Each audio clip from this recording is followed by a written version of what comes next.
Welcome to the DFS Express podcast, your stop for daily fantasy sports talk, including slate breakdowns and industry commentary. Let's go to the host of our show, the Daily Fantasy Sniper.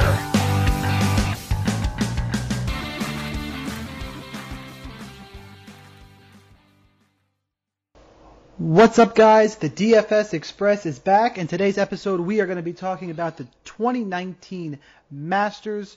I cannot do that myself. Brought along some help. It is Josh Thomas of DFS Army, also known as DFSUpNorth, a resident golf expert there, one of the few guys on staff, all kinds of great content that he writes for DFS Army. Josh, thanks for joining me. Looking forward to talking about the Masters. Yeah, looking forward to it. This is like my favorite week of the year. It's like Christmas for us DFS golf guys, so it's going to be a lot of fun. Does the Masters rank higher or lower for you than the U.S. Open or the Open Championship? Yeah, the Masters is number one for me. My wife walked down the aisle to the Masters theme. That's a dedicated wife. Right. Well, she's maybe a bigger diehard than I am. Yeah, she's a diehard golf fan herself. So her and her dad walked down the aisle to the Masters theme, and it's not necessary. My son's name is Eamon, but we had a Eamon Corner themed birthday party for his first birthday. So I guess you could say the Masters is pretty near and dear to my heart. So I think everybody wants to know if she's a big diehard golf fan. Is she a diehard DFS golf player too? So her quote usually most weeks is, "Don't talk to me about Monopoly money. Talk to me on Sunday when it's real money." Because she knows that you can be winning it all on DFS golf on Friday afternoon, and Sunday rolls around and you could be losing money. So she'll cheer along every now and then. She knows what's if a guy's she'll ask who we're cheering for. But yeah, she gets too anxious. She can't really sweat it out with me too much. All right, guys, a couple housekeeping items before we go on. Thanks to everyone who has supported the podcast. If you've listened to any other episodes, and hopefully you have, done mostly MMA. It's where I started, obviously. But as we're growing, anybody who left a 5-star review on iTunes, we asked, I got Kevin, the Fantasy Football Geek, the CEO of DFS Army, to give away a T-shirt from one of our swag bags to a random person. Before we started, I had Josh pick a number, and our winner is A. Weber. I know you from VIP chat. You are a DFS Army VIP. Congratulations. DM me either on Twitter or in VIP chat. We'll make sure to get you hooked up. Thanks to everyone who left a 5-star review. Just because the month of March is over doesn't mean you can't leave another one or one in general. And make sure you like, comment, subscribe wherever you are listening to this podcast. DFS Army, as obviously Josh is a part of, to become a VIP member. Use his code, it's UpNorth. Get 20% off your membership. This week you get an inside sneak peek to what you get as part of VIP membership, at least on the golf side. As for Masters Week, I just found out about 5 minutes ago, everything has been unlocked. The research station, all the articles, all the content from our coaches. I know Josh is working on a second article that he does the Chalk Donkey. I think this one is called, I believe you told me it was 5-Finger Discount. Yeah, so I had my preview article out today that kind of goes over like where I'm, or course preview, things like a little preview of the field. I include like what my outright bets are, or that I've accumulated for the Masters up to this week, and then all my 5-Finger Discount article out tomorrow. That's looking at some of the cheaper sleeper plays that maybe we can steal at lower ownership, and then my big GPP article will be out on Wednesday morning usually. Might be Tuesday night. We'll see what we can get done, but I really want to kind of get a hold on what the ownership looks like going into Thursday before we really push that article out. So yeah, we got all that content. I think the RS is world class, one of the best in the industry in terms of the content that we have in there and the information that you can pull from that. And yeah, so it's gonna be a big week hopefully for us here at DFS Army. Yeah, I was going to say the RS is worth it in of itself. While it's open and free, guys, make sure you get in there and take a look at it. Even if you're not typically a DFS golf player, this is a week to do it. Great tournament. So, you know what, let's just start. Let's get into it. Actually, what I did want to mention, the one thing I forgot to plug, excuse all the plugs, guys, is to give both of us a follow on Twitter. I'm at the DF Sniper. Josh, I believe you are at DFSUpNorth. Yep, that's my Twitter handle, so you can catch me there. So check all that out. You can, if your plays are sucking it up and Josh mentions anybody here on the just hit me podcast, just go ahead and harass them. Everybody loves loves tilting. Yeah, for sure. So let's get into it. All right, so we talked a little bit about it in the beginning that this is just a different type of week, as there are sirens going off in the background. I'm not sure what happened there. The Masters is a special week, but in terms of DFS, what makes the Masters different from a regular tournament we're going to play? Yeah, so I think that the big thing about the Masters is that it's at the same course every year. So and going back, 50, 60, 70 years back into the 40s here, we've been playing this event at Augusta National Golf Club in Augusta, Georgia. And, when we talk about majors, the British Open is on, or the Open Championship is on a rotation every year between 6 or 7 courses.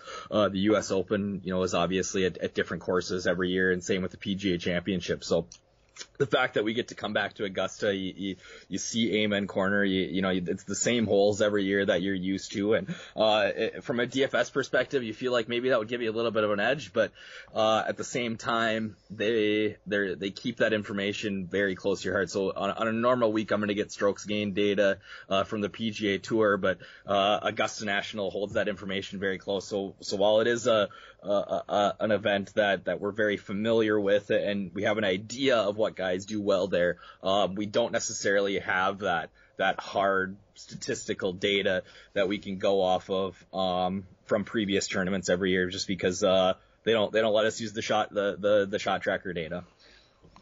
By the way, guys, we are going to talk about specific plays. We're going to get there, I promise. We're going to give out some picks, who we're thinking. I got one. I finished my quick scroll through the RS, and there's one I might throw Josh off on later. So there you go. I like it. We'll see if I can do that. But I'm going to talk about just kind of the basic, what we're looking for, and we will get to picks, I promise. So bear with us a second as we get through some of the pleasantries and really just some good basic info.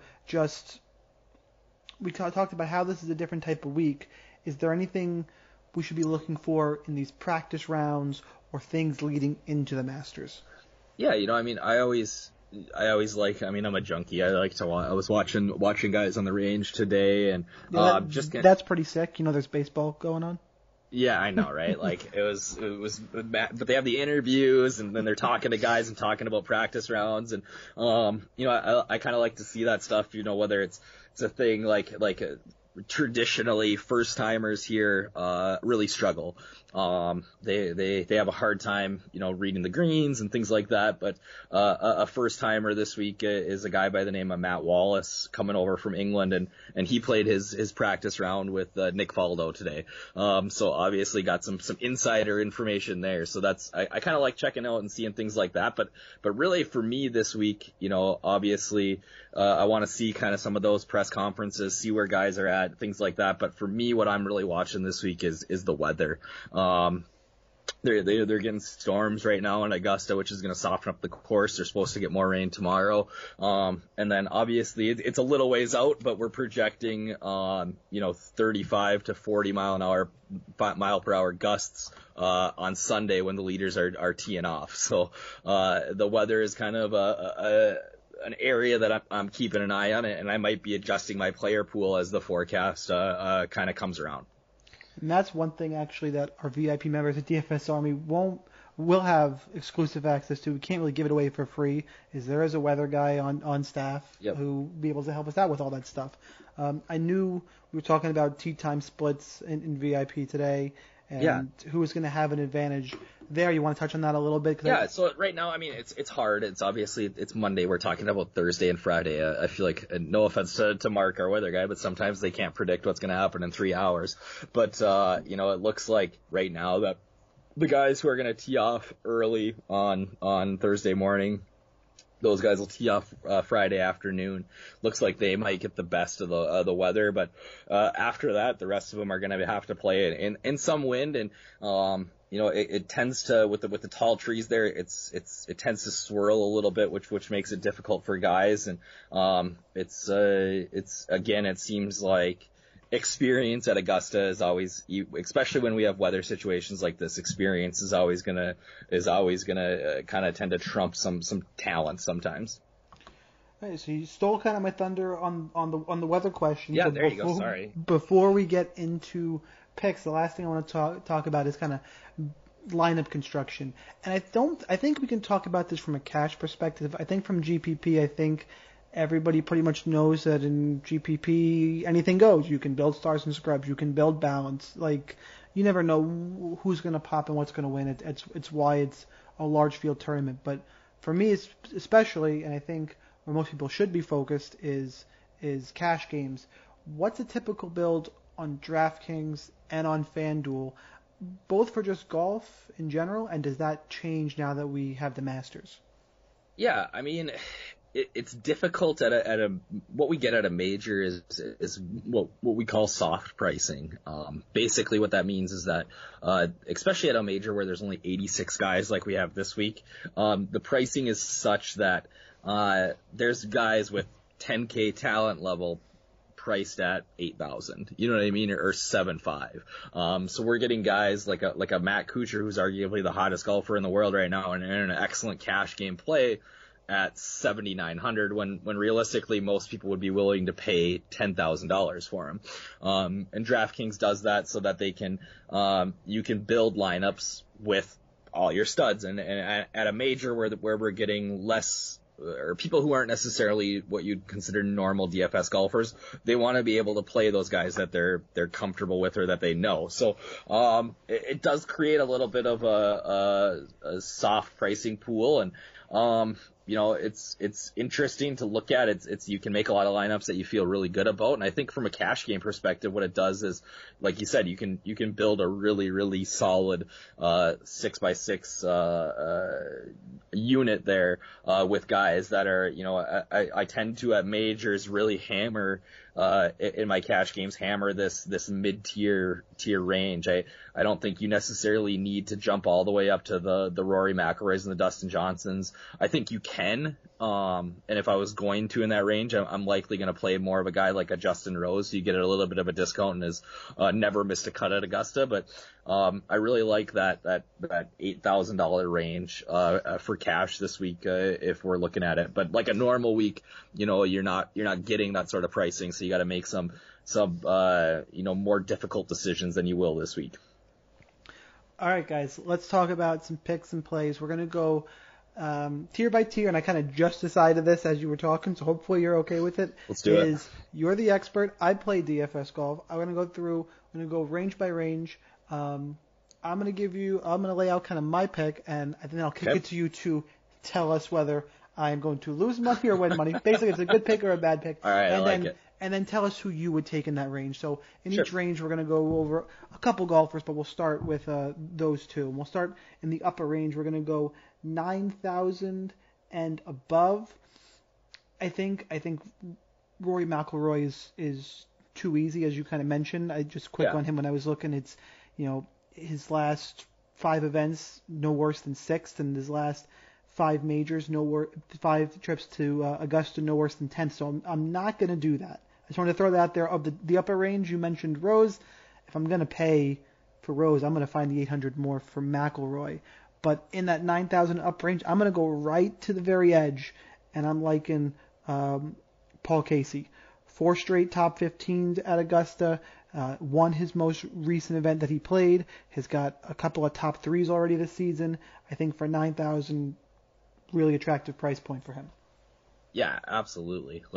Talk about a guy that makes me mad, though. I'm just looking at his recent form here. He won at the Valspar, which actually cost me quite a bit of money. I had Jason Kokrak, who ended up finishing second as an outright bet there. But and then I just see that 136 at the Players. I was all over Paul Casey that week, and he just was not good. But you talk about a guy who, again, outside of that one little outlier event, has played some really good golf here, and you get him at such a discount at it's insane at $9,000. Like, you get a guy of Paul Casey's caliber, I love Casey this week. I think he's a great play. He just gets it done in every aspect. If there's one maybe concern about Casey, let's see here where I'm at. Yeah, so if I have one little itty-bitty concern about Casey, it's that if these winds pick up and we see the green and regulation percentage drop down, he's not great with a wedge in his hand on there, or a lower iron in his hand around the greens. So that might be a little bit of a concern with me, but at $9,000, you really can't go wrong with Casey. And my pick, like I said, I like a Justin Rose. I love the consistency there. You're getting the number one player in the world at a discount. Obviously, Rory's the hottest golfer in the world right now. I think Dustin Johnson might end up getting lost in the shuffle a little bit, which is crazy. But I really like a guy, like a John Ram here at $10,000. I think he has some really high upside to win here. He bombs the ball off the tee. He's great with his irons. If his putter can cooperate, he's going to be in a real good shape here. And again, a guy that has seen himself consistently get better the last 2 years at Augusta, including a 4th place finish last year here. So a guy that I'll have a ton of interest in at 10,000 is John Ram. All right, so let's go to this next range, which is, I'm going to call it, let's go 7,500 to 8,900. We'll go This is exactly how I write my articles too. This is how I pick my chalk ranges from 9K up and then 75 to 9,000. I just kind of chunked the field. It just makes sense. I was doing. Let's exclude Jordan Spieth and let's make these two picks and we'll talk about Spieth because we talked about it offline. And I hate to agree with the RS again. I mean, I don't because it served me well, but Hideki Matsuyama just jumping off the page of me. He seems to have figured out Augusta the last 4 years, 4 straight top 20s. He's in good form, making cuts, top 30s, and a guy who's priced at 8,700 on DraftKings, and I should mention 10-6 on FanDuel. My one concern with Matsuyama is he, at least being a much more casual golf player, am I right in that he's just a guy who will just totally no-show on me? Yeah, like he struggles to really put 4 good rounds together, and that's the concern with Decky is that if you get he seems to start well, and it seems like it's that 3rd round that he struggles with on moving day. I mean he's a world-class talent. He's got arguably the best iron play of anybody in this, not in this range, but in this tournament. I really think he sets up really well here. I rewatched, it was on today, the 2015 when he kind of broke onto the scene and finished 5th here, and really started to figure out Augusta. It seems like as you look at guys tend to take a little bit, 27th, 15th. And now his last 4 have been 5, 7, 11, and 19. So, again, it takes guys a little bit to figure out Augusta sometimes. But, yeah, he this year he's been excellent all year. No lower finish than 51 this year. He's got multiple top 10s. I think Hideki's a slam dunk play here. All right, how about for you in this range? I mean, I have a bet on the guy right below him. I think Francesco Molinari is playing some excellent golf right now. He dominated at the match play, went 5-0, and then kind of ran into a buzzsaw in Kevin Kisner there, and just didn't play well in the early morning match in the finals. So, but Molly's got a win this year. Just playing really good golf. I like him a lot in that range. He hasn't really. His best finish at Augusta is 19th, so we're asking for him to, maybe do something that he hasn't done before. I do like him if the weather's kind of poor. I think he thrives in situations like that. But then a little further down, actually have a lot of love for Taco's boy Henrik Stenson here this week. I think 7,600. Stenson. I know. I think makes he's gag. so cheap. And he's a boomer bust. It seems like he misses the cutter, plays well, not necessarily here, but just recently with his form. But he was so good at the match play. He drove the ball just incredibly. His iron play was great. His putter was actually working, which tends to be the concern with him. So, but I think at 7,600, you can do a lot worse. And he's gonna come in, especially for GPP, super low owned, because guys are gonna really flock to like an Ian Poulter and a Sergio Garcia and a Matt Kuchar in that range. So you're going to get guys like Mark Leishman, Patrick Cantlay, and Henrik Stenson, I think at some fairly low ownership. All right, so let's look at 7,500 and below. A lot to go through here, but these are not even arguably these are the guys who are going to make your GPP lineup or carry you over the cash line. You need somebody in this, I would even say, the 6K range most weeks to kind of break through and really carry you. So I've been, as I mentioned, the RS is free this week. You guys can go look.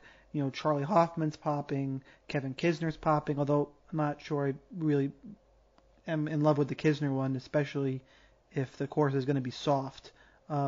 Right.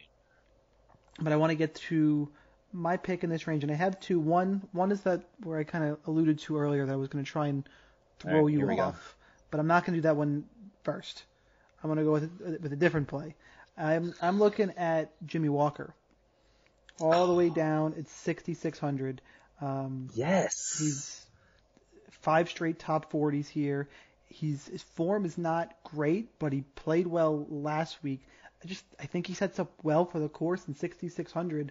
When I'm looking at guys like, I don't like Kevin Na in this range. I thought about playing Stuart Sink, but he hasn't played here in a bunch of years. So in this range, Jimmy Walker is really attractive to me. Aside from, we will get there. But Jimmy Walker, thoughts? Yeah, no. I was just looking at my notes from last year, and I worked for a different site last year, but I was all over Jimmy Walker last year, and it makes a ton of sense. The guy, he bombs the ball. He's not super accurate off the tee, which doesn't matter here, with the wide fairways and basically no rough. I really think, this course sets up well, and it's evidenced by his, 5 straight top 40s, and including a top 10 in the last 5 years. And last year, when he was coming off the Lyme disease issue where he was playing really poorly, still managed to finish 20th. I thought he was good at the Valero last week. I think that's a great call. I think this course sets up really, really well for Jimmy. I think the other thing that he does is, yes, he's not very accurate off the tee, but I think a big time key here is avoiding a big number. So he's got a great double bogey or worse percentage, especially for this range. He putts well this week, and he'll be in good shape. Who are you taking down under 7,500? So a guy that I'm really going to make a strong play in GPP this week, and by strong play I mean I'm going to be fairly. Let's see what we have him projected here. So we got him projected at 4%. I think he's probably around 4 or 5, 6%, but I'll have at least 20, maybe even 25%, is a Brandon Grace at 7,100. The guy just shows up in majors. You look at his recent form, it's pretty poor outside of a second place at the Waste Management.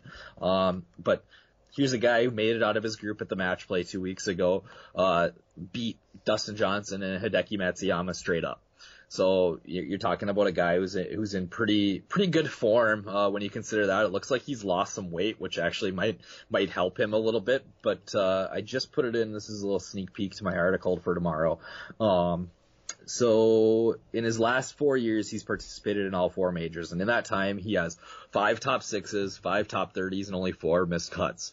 So this guy shows up at majors, right? Like he's playing.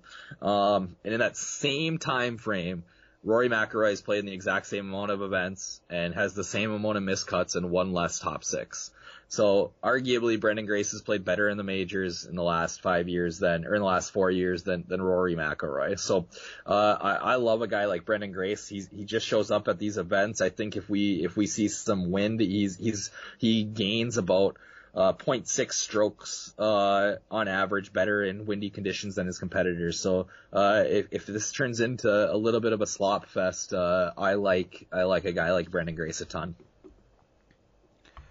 All right, so the guy I've been alluding to, and it's not so much that I'm going to throw you off. I just want to hear what you have to say about it, because there's no way I'm not creating at least one lineup with this guy. Okay. Because you have to have somebody you're going to root for. Now, with that intro, have you got an idea of where I'm going? Because I'm dumpster diving. We've got 0% ownership here in the RS. Is he $6,200 on DraftKings? He is, and he might be 62,000 years old. Yeah, no, I think Fred Couples is a great play. I mean, is that who you're going with? That's exactly who I'm going with. I mean, you look at the form; it lights up aside from 1 year.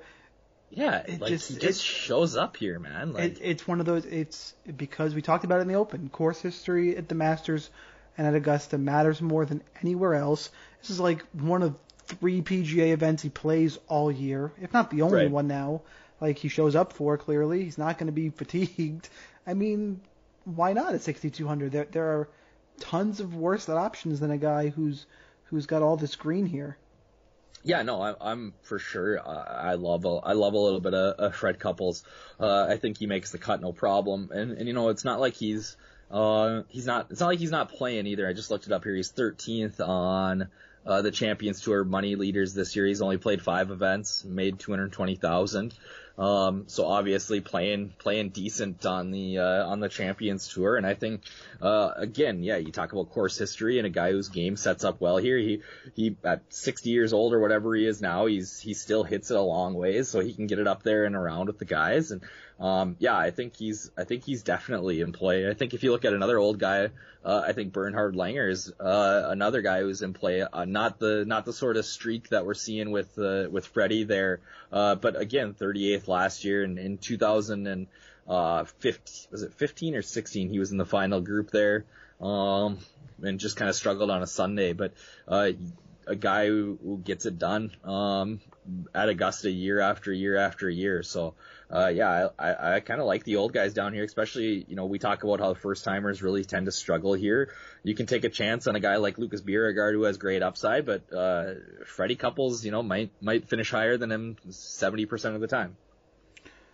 So I'm going to keep throwing curveballs at you. Let's go.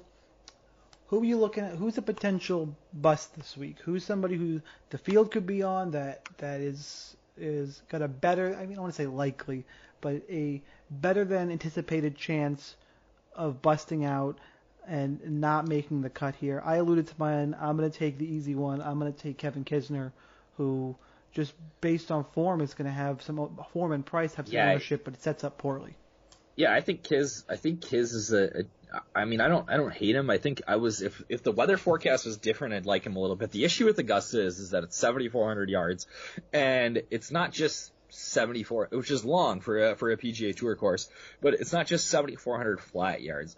There is a ton of undulation in these fairways. We're talking, 40 feet climb up to the green, and that really kills a shorter hitter like Kiz here. I think he can, make the cut and be fine, but he's not going to win. And again, at 6,700, I guess you don't really need him to do much, but Kiz is a guy that, yeah, I think, if he's anywhere near that 23% owned range, like, you can absolutely have a full fade there and feel pretty good about it.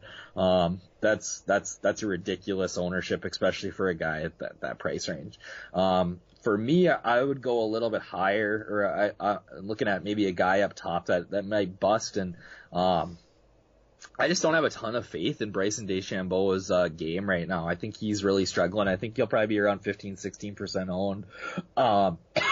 Guy that's really seen a pretty rapid decrease in his odds to win over the last couple of months, just because he hasn't been playing that well. 20th at the Players, which wasn't great. 46th at the Arnold Palmer.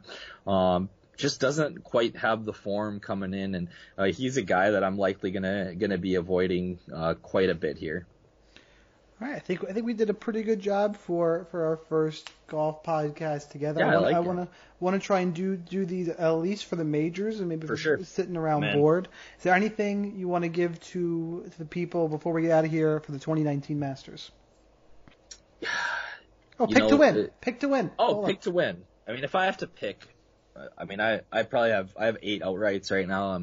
Obviously would love to see any of those guys win, but I think if somebody asked me today, if you no salary, no odds, who do you like to win here? And I just think that Justin Rose, it's down to Justin Rose and Rory McIlroy for me, and I like Rose's mental game, especially if the conditions are tough here, better than McIlroy. So if I'm going to take anybody, I'm going to take Rosie here.